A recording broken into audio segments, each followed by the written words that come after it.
In digital Marathi, जनतेच्या हक्काचं व्यासपीठ। उल्हासनगर शहर हे प्रदूषण मुक्त करण्यासाठी अनेक सामाजिक संघटना ह्या काम करत असतात।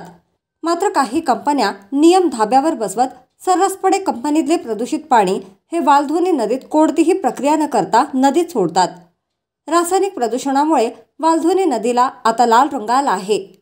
कंपनीतील रासायनिक प्रदूषण पाण्यामुळे नदी प्रदूषित होऊन हा लाल रंग आल्याचे बोलले जात आहे। वडोल MIDC आणि उल्हासनगरातील कारखान्यांमधून वालधुनी नदीत हे प्रदूषित पाणी वालधुनी नदीत सोडलं जातं।